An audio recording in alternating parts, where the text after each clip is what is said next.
this is not typically, Dave, not what we're used to seeing in the State of the Union, albeit maybe a couple exceptions. Yeah, not in the State of the Union, at least. Now, we can go back and you can find isolated moments, not this much, this often in one speech. Now, Florida's Republican Senator Rick Scott did previously talk about sunsetting Medicare and Social Security after 5 years. Congress would have to revisit it.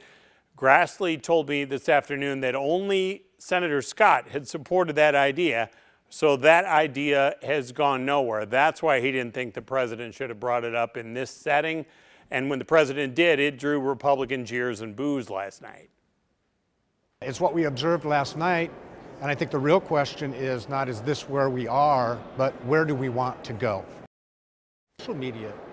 Now, Scott Racker is a former Republican member of the Iowa House of Representatives. And what he saw last night was not how he behaved during his time in the state legislature. But he does see those moments as teaching opportunities for the work that he does through the Center at Drake University, named after Iowa's former governor and First Lady, Robert and Billy Ray.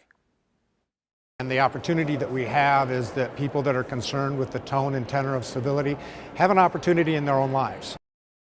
So for Racker, he believes this can be a situation of citizens behaving better than what they witnessed last night.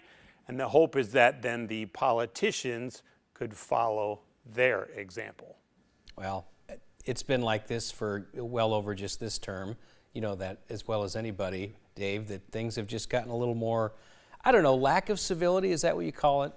Probably. And, you know, Scott Racker would bring this up, though, too, that if you think about perspective here, it's not like everybody was yelling and screaming and gesturing and all that kind of stuff. These were still isolated incidents, maybe a small handful of people, perhaps. So big picture, he still believes that most people act responsibly.